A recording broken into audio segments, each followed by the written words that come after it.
오늘은 그 에스라서 마지막이죠. 에스라 10장입니다.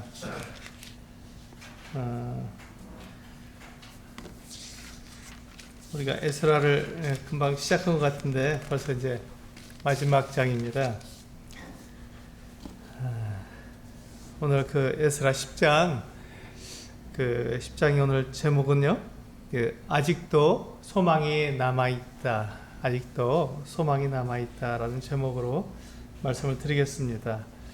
우리 그 에스라 10장 우리 2절 한번 말씀을 같이 한번 읽어볼까요? 2절. 네, 읽겠습니다. 시작. 엘람 자손 중 여히엘의 아들 스가냐가 에스라에게 이르되 우리가 우리 하나님께 범죄하여 이 땅 이방 여자를 맞이하여 아내로 삼았으나 이스라엘에게 아직도 소망이 있나니. 네, 그렇습니다. 이 스가냐가 이 에스라에게 나와서 이렇게 말을 했습니다. 우리가 범죄했지만 그러나 아직도 그 이스라엘에게는 아직 소망이 있습니다 라고 말을 했습니다. 여러분 한번 생각해 보시길 바랍니다. 지금 그 이스라엘 백성들이 지금 어떤 상황이냐면, 지금 우리가 에스라서를 이렇게 쭉 1장부터 쭉 되짚어 보면 6장까지는 그 에스라가 그 예루살렘으로 오기 이전에 한 60년 전에 있었던 일이었습니다. 그러니까 역사적인 사건이죠. 그들이 그 페르시아의 고레스 왕에 의해서 이제 그 페르시아에 있는 그 식민지, 그들이 이제 그 바벨론에 의해서 이렇게 그 페르시아 땅으로 이주해 온 사람들, 강제로 이주해 온 사람들은 다 자기 고향으로 돌아가도 좋다라고 하는 칙령을 내렸습니다. 거기에 이제 그 유다 백성들이 이제 그 예루살렘으로 돌아가는 것도 역시 포함되어 있기 때문에 이제 그 유다 백성들이 그 바빌론의 포로로 끌려왔다가 이 고레스 왕의 칙령에 의해서 그들은 이제 돌아올 수 있게 되었습니다. 그때 5만 명이 그 스룹바벨과 함께 돌아오게 되었죠. 그들이 돌아올 때 그들은 어떤 사명을 갖고 돌아왔습니까? 네, 그 예루살렘에 무너진 성전을 재건하기 위해서. 그러니까 1차 귀환자들이 5만 명 정도 됐는데, 그들이 가지고 있었던 그 사명, 그들은 성전을 다시 짓는 것에, 재건하는 것에 대한 소명을 가지고 왔습니다. 그래서 그들이 돌아와서 이제 성전 그 지대를 놓았죠. 기초를 놓았는데, 그만 이 그 주변, 특별히 그 사마리아에 먼저 와서 살고 있던 사람들이 방해를 해서 그들이 15년 이상 더 이상 그 성전을 짓지 못하고 그만 그 손을 놓고 말았습니다. 그래서 이 선지자 학개와 선지자 스가랴가 하나님의 그 말씀을 받아서 그 유다 백성들에게 권면을 했죠. 너희의 그 하는 행위가 옳지 못하다, 선하지 못하다. 너희가 지금 너희들이 사명이 그 바벨론에서 예루살렘으로 돌아오게 된 그 사명이 그냥 이렇게 먹고 마시고 좋은 집을 짓는 것이 아니라 성전을 짓기 위해서 돌아오지 않았냐. 근데 지금 15년 이상 동안 너희들이 아무 일도 하지 않고 있는데 도가 지나치다. 이제 하나님의 성전을 짓자. 지금까지는 하나님께서 너희들에게 좋은 것으로 주시지 않으셨지만 이제 그와 같은 밭일이란지 여러 가지 일들을 멈추고 하나님의 성전을 지을 때 하나님께서 너희들에게 어떻게 하시는지 보자. 하나님께서 너희들에게 복을 주시고 이렇게 너희들 산업에 하나님께서 복을 주실 것이다. 이렇게 이야기하면서 이제 5년 동안 이 유다 백성들이 정말 열심을 다해서 성전을 지었습니다. 그래서 성전을 완공했죠.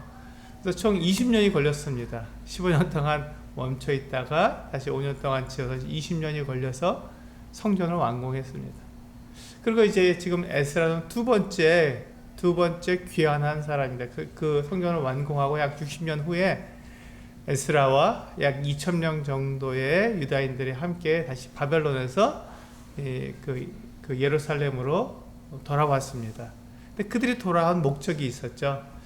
이 에스라와 함께 돌아온 사람들은 지금 예루살렘에 이미 돌아와서 거기에 이제 터를 잡고 그 예루살렘과 그 유다 지방에 터를 잡고 살고 있었던 유다인들이 성전은 지어놨지만 그들의 영적 회복이 되지 않아서 그냥 그 유다인인지 거기 그 혼혈적인 사마리아 사람인지 구분이 안 될 정도로 그들이 그냥 막 사는 거죠.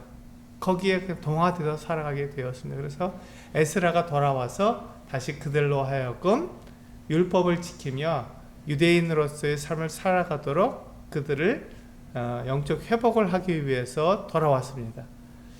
그게 이제 6장까지가 역사적인 얘기고 7장에서 이제 돌아온 얘기가 나오죠. 7장과 8장에서 돌아오는 에스라가 2,000명의 사람들과 함께 돌아오는 이야기가 기록되어 있습니다.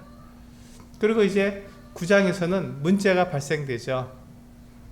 그 에스라가 돌아와서 보니까 그 유다 백성들이 그렇게 온전하게 그 유대인으로서의 삶의 정체성을 드러내지 못하고 그냥 막 그 사마리아 사람인지 이방 사람인지 구분이 안 될 정도로 이게 막 그들의 정체성을 잃어버린 그 이유가 있었던 것이죠. 그 이유가 뭐냐면 그들이 그 이방 여인들과 통혼을 했기 때문에 자연스럽게 그 정체성을 잃어버리게 되었던 것이죠. 그 이방 여인들이 그들의 며느리가 되고 그들의 또 이렇게 아내가 되어서 하는 이게 뭐냐면 그들이 먼저 섬겼던 그 우상을 그들이 집에 가지고 와서 우상을 같이 섬기도록 그렇게 자기의 남편과 자기의 가족들을 그렇게 설득하기 때문에 처음에는 아니라고 하지만 시간이 지나면서 이방 여인들이 가지고 온 우상을 함께 섬길 수밖에 없는, 그래서 그들의 정체성을 잃어버리고 그냥 다른 이방 사람들하고 비슷하게 살아갈 수밖에 없는 그 같은 모습을 보였던 것이죠.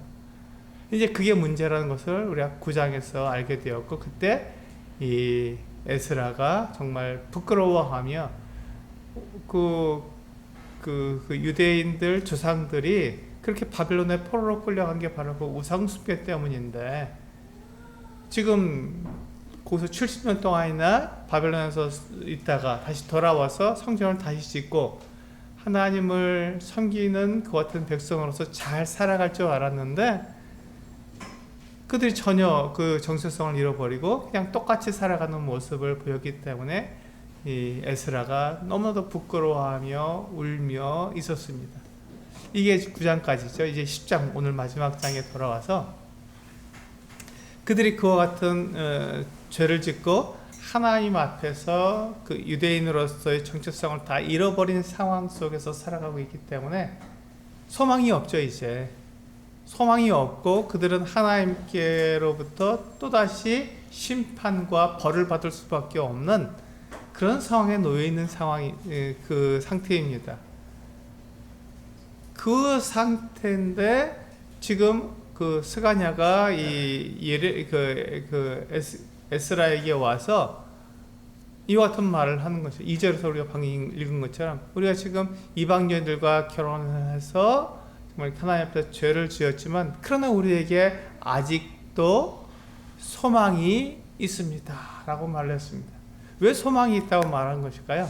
지금 이 스가냐가 이 에스라에게 와서 우리에게 소망이 있다고 말한 그 이유가 무엇일까요? 우리 3절에서 보시면 그 이야기가 나옵니다. 우리 3절 같이 한번 읽어보시겠습니다. 시작. 곧 내 주의 교훈을 따르며 우리 하나님의 명령을 떨며 준행하는 자의 가르침을 따라 이 모든 아내와 그들의 소생을 다 내보내기로 우리 하나님과 언약을 세우고 율법대로 행할 것이라. 그렇습니다. 지금 유대인들이 죄를 범하고 하나님 앞에서 그들의 정체성을 잃어버린 상황 속에서 살아가고 있지만, 그러나 그들에게 소망이 있다고 하는 것은 무엇이냐면 그들이 회개하고 하나님께로 돌아오겠다고 하는 이와 같은 결심, 그들이 이제 그들의 죄를 버리고 죄를 떠나서 다시금 유대인으로서 하나님의 백성으로서의 정체성을 회복하겠다고 하는 이 회개를 통해서 하나님께 돌아가겠다고 하는 이 같은 결심을 했기 때문에 그들에게 소망이 있다는 것입니다. 우리가 여기서 이제 굉장히 중요한 원리를 우리가 알 수 있습니다. 하나님은 어떠한 분이냐 하는 것이죠. 하나님은 사람들에게 무엇을 원하시느냐 하는 것입니다. 하나님께서 사람들에게 원하시는 것은 사람들이 죄를 짓고 멸망하는 것을 하나님께서 원하시는 것이 아니라는 것입니다. 하나님께서 원하시는 것은 너 죄를 지었어? 그럼 너 심판받고 너 멸망해야 돼. 이게 하나님의 원하시는 것이 아니라는 것이죠. 하나님은 사람들이 자기의 잘못을 깨닫고 하나님께로 돌아오는 것을 원하신다는 것입니다. 사람들이 자기의 죄와 자기의 잘못을 알고 자기의 죄와 잘못을 하나님께 자백하고 회개하고 돌아오기를 하나님께서 바라시는 것이지, 내가 이제 죄를 지었고 하나님 앞에 나는 벌을 받을 수밖에 없는 사람이니까 나는 이제 망했다, 난 망한 사람이니까 그냥 나 망한 대로 살겠어, 망한 대로 그렇게 살아가는 것을 하나님께서 원하시는 것이 아니라는 것입니다. 이게 지금 하나님께서 사람들에게 원하시는 것이죠. 하나님의 마음입니다. 하나님은 결코 사람들이 망하지 않고 하나님께로 돌아온 것을 원하신다는 것입니다. 우리 그 부분에 대해서 우리 한번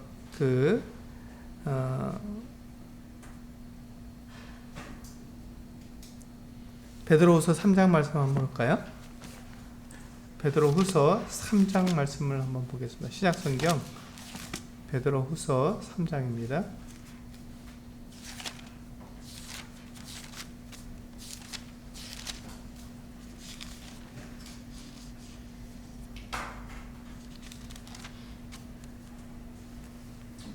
베드로후서 3장 9절 말씀 같이 한번 읽어보겠습니다. 베드로후서 3장 9절 시작.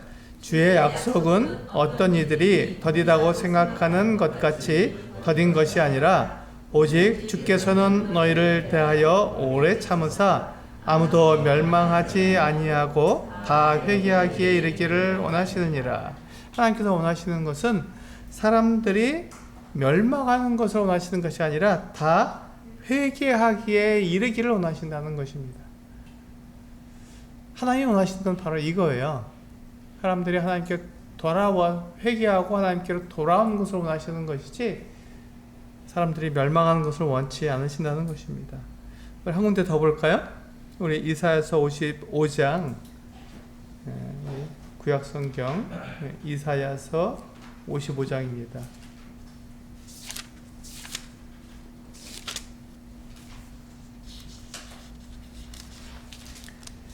똑같은 말씀을 하고 있는데요. 이사야서 55장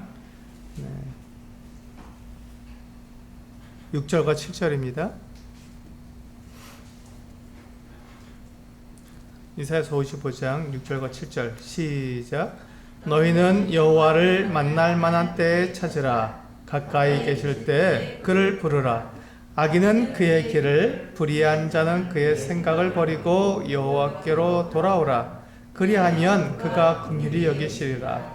우리 하나님께로 돌아오라. 그가 너그럽게 용서하시리라. 이게 하나님의 마음입니다. 돌아오면 하나님께서 긍휼히 여기시고 용서하신다는 것이 하나님의 마음입니다.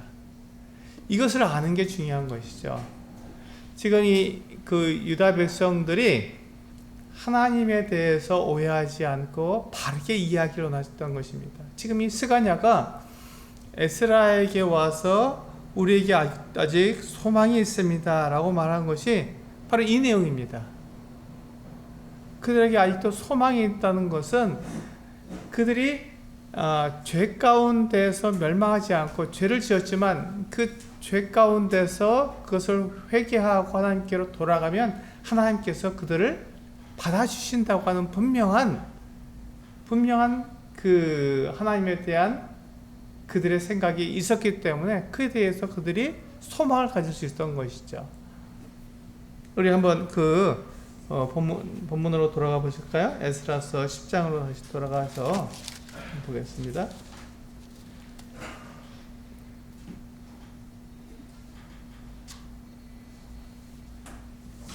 네, 에스라서 10장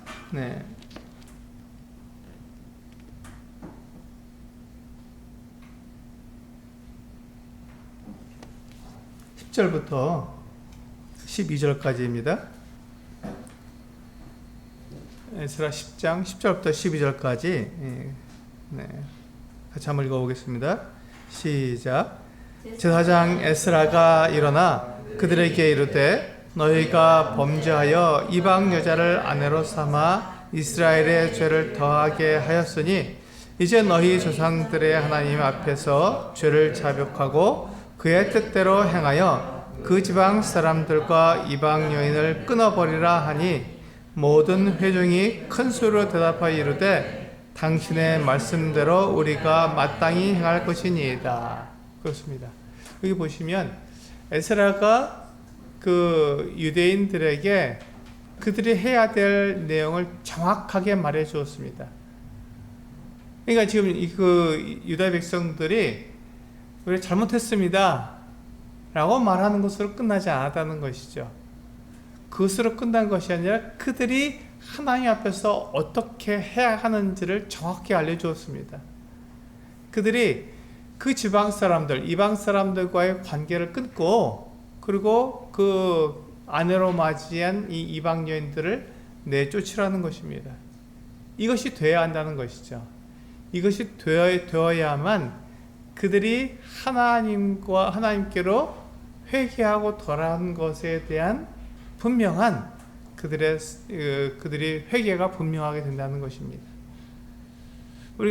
일반적으로 우리가 이제 하나님께 회개한다고 하면 나 잘못했습니다 라고 말하는 것으로 끝나는 경우가 우리가 종종 있습니다.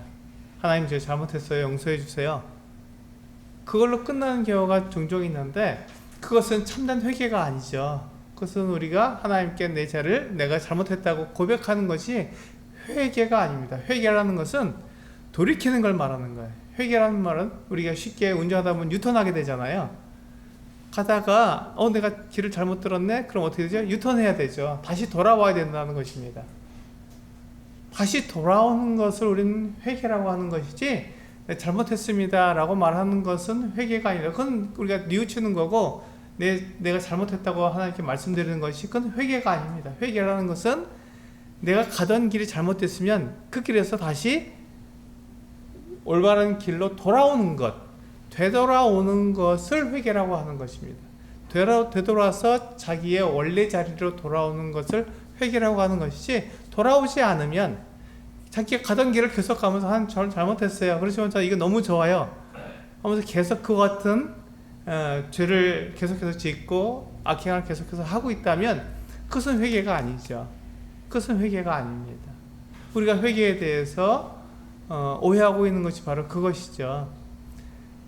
회개라는 것은 반드시 돌이키는 것을 말하는 것입니다. 돌아와야 되는 것이죠. 사실 원래 자기 자리로 돌아와야 하는 것입니다.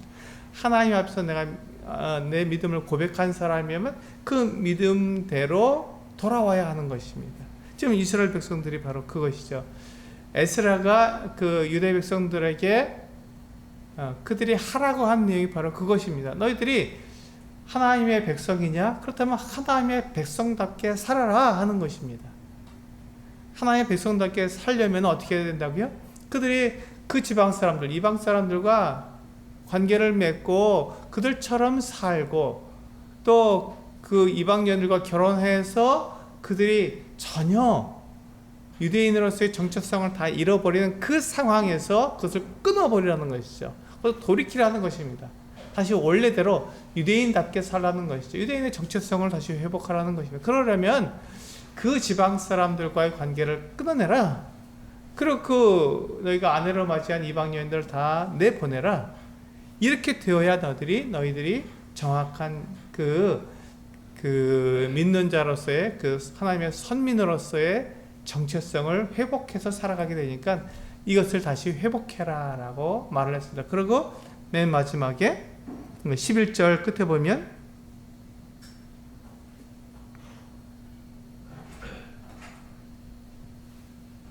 네.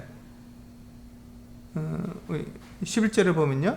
이제 너희 조상들의 하나님 앞에서 죄를 자백하고 그의 뜻대로 행하여 그 하나님의 뜻대로 행할 것을 말하고 있죠. 그래서 그들은 하나님의 뜻대로 행해야 됩니다. 그 하나님의 뜻이 무엇이죠? 율법대로 하나님께서 그들에게 주신 율법대로 살아가는 것을 말하고 있는 것입니다. 그렇게 했을 때 12절에서 모든 회종이 당신의 말씀대로 우리가 마땅히 행할 것입니다. 그렇게 행하겠다고 그들이 결심을 하고 에스라와 약속을 했습니다. 이것이 무엇이죠? 이것이 회개라는 것입니다. 이것을 회개라고 합니다. 에스라가 어떤 목적으로 그 바벨론에서 예루살렘으로 돌아왔다고요? 우리 7장 10절 에스라서의 가장 그 핵심 그 구절이죠. 에스라 7장 10절을 한번 보시겠습니다.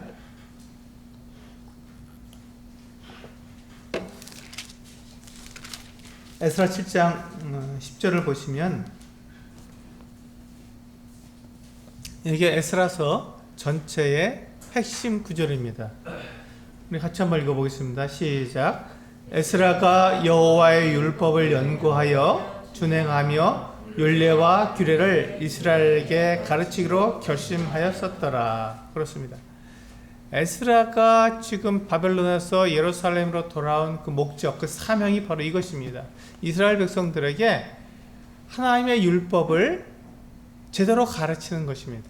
그래서 그들로 하여금 그 일을 행하도록, 율법을 따라 살도록 만드는 것이 에스라가 바벨론에서 예루살렘으로 돌아온 목적입니다. 그 목적을 따라서 그가 살기 위해서 그 유대 백성들에게 무엇을 요구했다고요? 너희들이 율법대로 살도록, 하나님의 그 뜻대로 살도록 하기 위해서 이 이방 여인들을 다 쫓아내라는 것입니다. 그렇게 했을 때 이 유대 백성들이 이 에스라 앞에서 그것을 약속을 했죠. 그렇게 하겠습니다. 당신의 말씀대로 하겠습니다 라고 얘기했습니다. 그게 이제 우리 10장 3절에 보면 그 내용입니다. 오늘 10장 3절 내용인데요. 곧 내 주의 교훈을 따르며, 내 주의 교훈을 따른다는 것은 이 주라는 말은 에스라를 가리키는 것입니다. 에스라여, 당신이 우리들에게 가르쳐주는 교훈대로 우리가 따르겠습니다. 그리고 우리 하나님의 명령을 떨며 준행하는 자, 여기서는 이제 단수처럼 준행하는 자라고 해서 이렇게 단수처럼 되어 있지만 원래는 복수입니다. 자들이라고 보는 게 더 낫습니다. 그래서 우리 하나님의 명령을 떨며 준행하는 자들, 그 사람들의 가르침을 따라서 이 모든 아내와 그들의 소생을 다 내보내겠습니다 라고 얘기한 것입니다. 그렇기 때문에 그들에게 소망이 있는 것이죠. 그렇기 때문에 그들에게 소망이 있었습니다. 그들이 회개하고 하나님께로 돌이키기로 그들이 결심했기 때문에, 그렇게 약속했기 때문에 그들에게 소망이 있는 것입니다. 그들이 그렇게 하지 않고 여전히 그들의 삶을 그대로 살아가고 있다면, 그들이 회개하지 않고 돌이키지 않고 여전히 그들이 잘못하고 죄를 짓는 그 일에서 돌이키지 않고 그대로 살아가고 있다면 그들은 결코 소망이 없는 것입니다. 아무런 소망이 없는 것이죠. 왜냐하면 하나님께서 그들에 대해서 심판하실 것이기 때문에 그렇습니다. 죄 가운데 있는 이 유대 백성들을, 비록 그들이 그 선민이라 할지라도, 하나님께서 선택하신, 하나님께서 세우신 그런 민족이라 할지라도 그들을 벌하실 것이 분명하기 때문에 그렇습니다. 그걸 어떻게 알죠? 근데 지금 그들을 바벨론에 팔았지 않습니까? 바벨론에 포로로 보냈잖아요. 이게 그들에게 경고가 되는 것이죠. 우리가 비록 선민이라 할지라도 우리가 하나님 앞에서 계속 죄를 짓고 있으면, 우상을 섬기고 있으면, 하나님의 뜻대로 살지 않으면 하나님께서 우리를 그렇게 이방인들에게 넘기시는 거구나, 그것을 그냥 막연히 생각했는데 그게 사실이구나. 우리가 하나님 앞에 벌을 받을 수밖에 없구나 하는 것을 분명히 알게 되는 것이죠. 그게 바로 그들에게 있는 소망과 또 이 멸망에 대한 분명한 그들의 가르침입니다. 그래서 이제 그들은 그것을 경험한 사람들이기 때문에 지금 이제 그 예루살렘에 돌아와서 그 에스라의 이와 같은 권면을 들었을 때 그들은 두려운 것이죠. 하나님을 떠나 살게 되면 하나님의 이 같은 심판과 멸망, 우리가 벌을 받게 될 텐데 그건 아니야. 그렇게 되면 안 되지. 그래서 분명히 알기 때문에 그들은 돌이킨 거죠. 우리가 이제 그와 같이 하지 않겠습니다. 바로 에스라의 당신이 가르쳐주는 말과 또 하나님의 말씀 앞에 떨며 두려워하는 자들, 그 사람들의 말을 우리가 따르겠습니다 라고 얘기한 것입니다. 우리가 내 생각, 내 그 판단을 우리는 의지하기가 참 쉽죠. 그것이 옳다고 주장할 경우가 참 많습니다. 그런데 지금 그 에스라 10장 3절 말씀처럼 우리가 누구의 교훈을 따라야 한다는 것이죠. 네, 우리가 이 하나님의 말씀을 우리들에게 분명히 가르쳐주고 하나님의 말씀에 대해서 떨며 준행하는 사람들의 그 같은 교훈을 우리가 받아들여야 한다는 것입니다. 우리가 누구의 말을 들을 것이며 우리가 누구의 생각을 따를 것이냐 하는 것은 대단히 중요합니다. 내 생각, 내 판단대로 살아갈 것인지 정말 이 하나님께서 말씀하신 대로 이 하나님의 말씀을 전해주는 에스라와 같은 사람, 또 하나님의 이 말씀에 대해서 떨며 준행하는 사람들, 그 사람들의 분별과 그 사람들의 교훈을 따라가는 것이 옳다는 것입니다. 그 사람들의 같은 그 가르침을 내가 준행하는 것이, 따라가는 것이 옳다는 것이죠. 우리는 그와 같은 부분들에서 우리는 교훈 받을 필요가 있습니다. 나는 과연 어떠한 삶을 살아가고 있는지, 내가 그 판단하기 어려울 때 나는 누구의 판단을 내가 더 존중히 여기는지 우리는 생각할 필요가 있습니다. 그때 우리는 아무에게 가서 우리가 물어보는 것이 아니라 바로 이와 같은 사람들에 대해 가서 물어봐야 하는 것이죠. 하나님의 말씀에 하나님의 명령을 떨며 준행하는 사람들, 하나님의 명령을 두려워하고 하나님의 말씀, 그 명령을 그대로 따라가는 그 사람들이 누군가를 우리는 보아야 하는 것이죠. 그리고 그 사람들의 그 조언과 그 사람들의 그 교훈을 우리는 존중해야 합니다. 그리고 그 사람들이 우리들에게 말해주는 그 같은 말에 우리가 따라가는 것이 대단히 중요한 것이죠. 그래서 그 사람들의 가르침을 따라서 그렇게 살겠습니다, 이렇게 회개하겠습니다 라고 그들이 말을 했을 때 그들에게 소망이 있는 거예요. 그들에게 소망이 있는 것입니다. 우리 한번 생각해 보시길 바랍니다. 만약에 하나님께서 우리들이 하나님께로 돌아갔을 때 하나님이 우리를 받아주시는 분이 아니라면 우리에게 어떤 소망이 있겠습니까? 소망이 없습니다. 우리가 하나님께로 돌아갔을 때 하나님이 우리를 용서하시고 우리를 받아주시는 분이기 때문에 우리의 소망이 있는 거죠. 그렇지 않습니까? 내가 하나님께 돌아가게 되면 하나님께서 나를 받아주시고 내 모든 죄를 다 용서해 주실 거야 라고 하는 분명한 하나님에 대한 분명한 내가 지식이 있을 때 그렇게 돌아갈 수 있는 것이고, 내가 하나님께 돌아갔다가 내가 그 하나님께서 나를 심판하시고 나를 벌하시면 어떻게, 이런 생각을 갖는다면 어떻게 하죠? 돌아갈 수가 없죠. 못 돌아가는 것입니다. 두려운데 어떻게 돌아가겠습니까? 하나님께. 그래서 우리가 하나님과 올바른 관계를 맺고 하나님께 우리가 회개하고 돌아가려면 뭐가 필요하냐면 하나님에 대한 올바른 지식이 필요한 것입니다. 우리가 하나님에 대해서 올바로 알 때 우리는 하나님께 돌아갈 수 있는 거예요. 그래서 우리가 누구의 말을 들어야 된다고요? 하나님의 명령을 떨며 준행하는 사람들의 가르침, 그들의 교훈을 우리가 들어야 하는 것이죠. 내 생각, 내 판단에 따라서 그냥 난 이게 옳다고 생각해 하고 그렇게 살아가면 우리는 망할 길로 가기가 쉽다는 것입니다.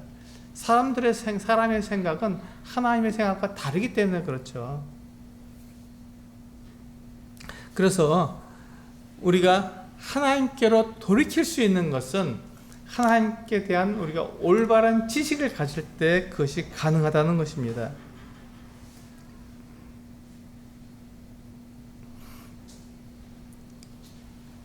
우리 호세아서 말씀 한번 보실까요? 하나님은 어떠한 분인지 한번 우리 호세아서 6장 말씀을 통해서 한번 보도록 하겠습니다.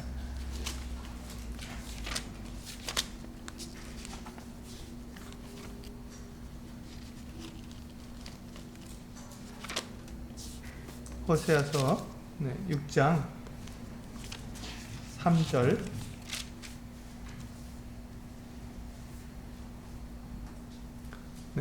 호세아 6장 3절입니다. 같이 한번 읽어볼까요? 시작.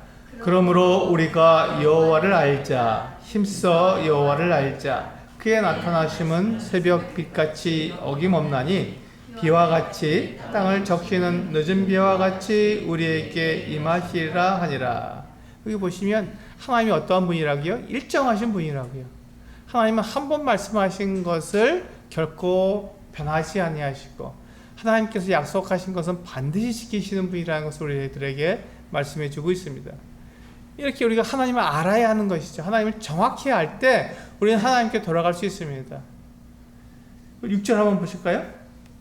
6절 같이 읽겠습니다. 시작. 나는 인애를 원하고 제사를 원하지 아니하며 번제보다 하나님을 아는 것을 원하노라. 하나님은 우리들에게 하나님을 아는 것을 원하신다고 말씀하고 있는 것이죠. 사실 이 지금 제사나 지금 이스라엘 백성들이 하나님께 드렸던 제사나 율법이나 이 모든 것들이 뭘 가리키자고 했냐면 하나님이 어떠한 분인가를 가리키고 있는 거예요.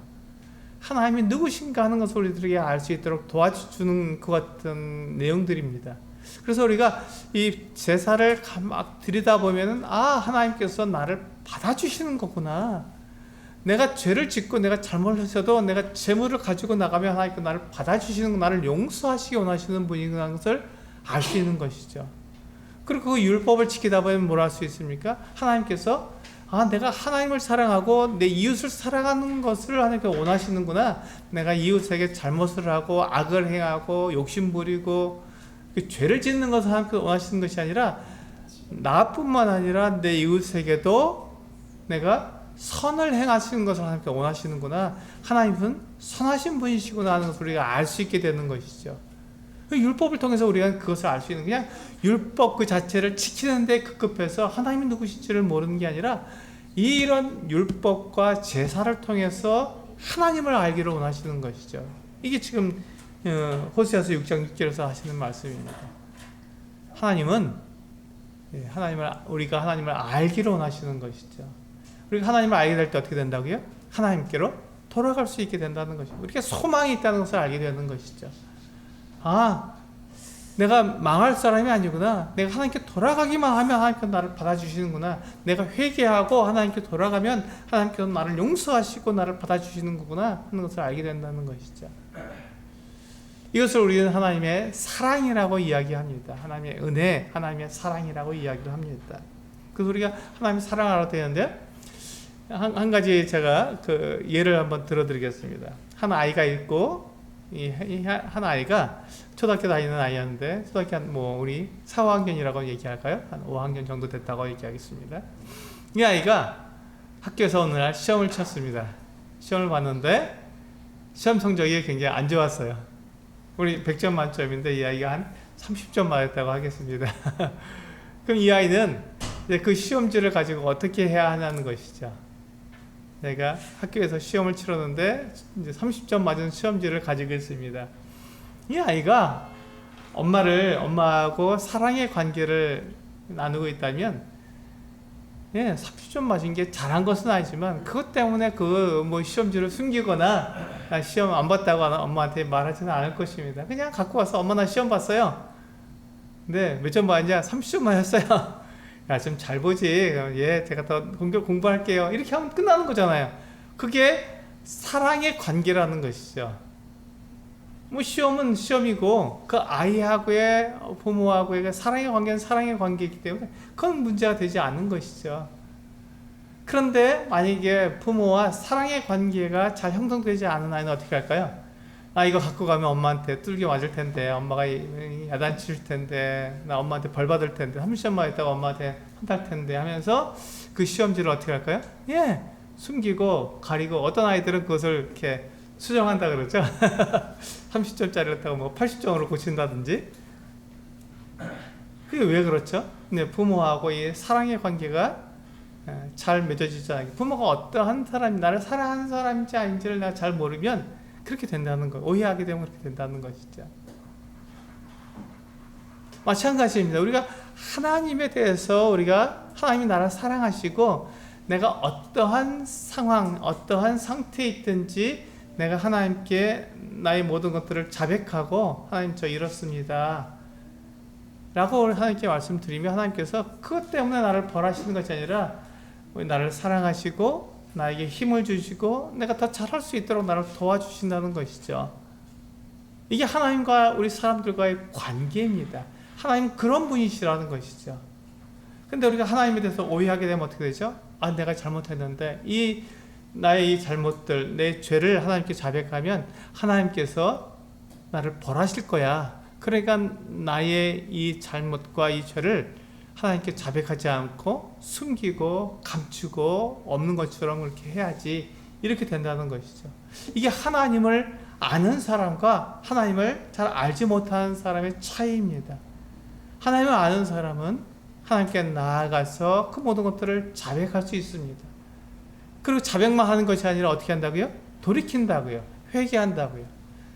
자기가 잘못된 길을 가고 있다면 그 길을 버리고 제대로 된 길로 돌아온다는 것입니다. 그리고 하나님께서 주시는 그 힘과 하나님께서 주시는 그 위로와 하나님께서 주시는 그 은혜를 힘입어서 올바른 길로 살아갈 수 있게 되는 것, 그것이 바로 하나님을 올바로 아는 사람의 모습이라는 것입니다.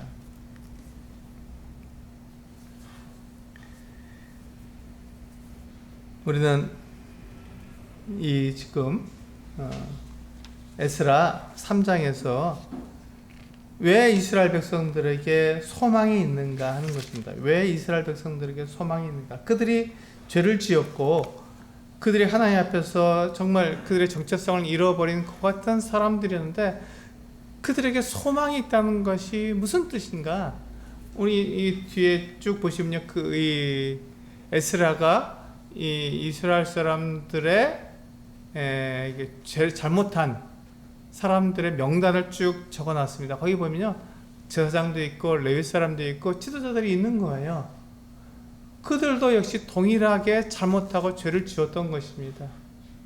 그러니까 그 예루살렘에 돌아온 유대 백성들의 삶이, 정체성이 없어질 수밖에 없는 것이죠. 지도자들이 그렇게 살았는데 또 그 수많은 명단들을 보니까 이 백성들을 올바로 인도해야 될 사람들이, 귀족들이, 그리고 부자들이, 부유한 사람들이 다 이렇게 하나같이 죄를 지은 거예요. 한두 사람이 아니라 굉장히 많은 사람들이 이렇게 죄를 지었던 것입니다. 그러니 우리가 볼 때는 소망이 없는 것이죠. 이스라엘 또 망했구나, 또 하나님께 벌을 받겠구나, 이렇게 생각할 수밖에 없었는데, 그러나 하나님을 정확히 아는 사람들은 그렇게 말하지 않고 우리에게 아직도 소망이 있습니다. 그 이유는 하나님이 우리를 다시 받아주실 것이기 때문에, 우리가 돌이키면 하나님께서는 우리를 받아주시는 분이기 때문에 이제 우리는 돌이키겠습니다. 이 에스라서의 마지막 10장은 굉장히 암울한 그 같은 사람들의 실패를 그리고 있지만, 그러나 하나님을 바라보게 되었을 때 여전히 소망이 있다는 것을 우리들에게 지시해주고 있습니다.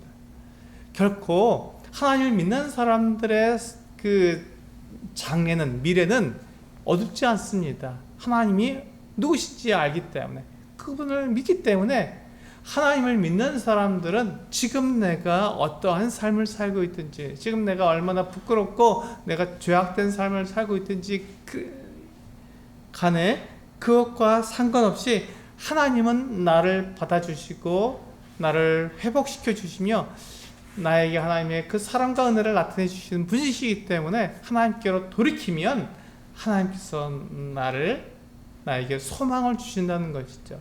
다시 하나님과 온전한 관계를 맺고 하나님 앞에서 바르게 살아갈 수 있는 그 같은 길로 나를 인도하시기 때문에 소망이 있다는 것입니다. 이것이 바로 에스라서 10장에 우리에게 보여주는 소망입니다. 사람들은 다 소망이 없는 그 같은 길을 갔습니다. 정체성을 잃어버리고 도대체 이렇게 해서 하나님께서 정말 우리를 받아줄 수 있는가 할 정도로 그렇게 슬픔 가운데 괴로움 가운데 있을 수밖에 없는 그런 상황이었지만 그러나 하나님은 우리가 돌이키기만 하면 우리를 받아주신다고 하는 이 놀라운 소망을 우리들에게 보여주시는 같은 분이십니다. 그러므로 우리들에게는 여전히 아직도 소망이 남아있는 것입니다. 우리들의 삶이 어떻든지 우리들은 다 알지 못합니다. 그럼에도 불구하고 우리에게 기쁨이 있는 것은, 소망이 있는 것은 바로 이와 같이 하나님이 사랑의 하나님이다, 은혜의 하나님이기 때문에 우리를 받아주시고 우리의 모든 죄를 다 용서하시며 우리를 하나님과 함께 살아갈 수 있도록 그렇게 힘을 주시는 분이기 때문에 우리에게는 소망이 있다는 것입니다. 우리가 바로 그 부분을 생각하면서 에스라 1장부터 10장까지를 우리가 기억하며 우리 사람은 실패하지만 하나님께서는 늘 우리들에게 성실하신 분이라는 것을 우리가 기억하며 그 하나님을 의지하는 우리 성도님들 되시기를 원합니다. 기도하시고 마치도록 하겠습니다.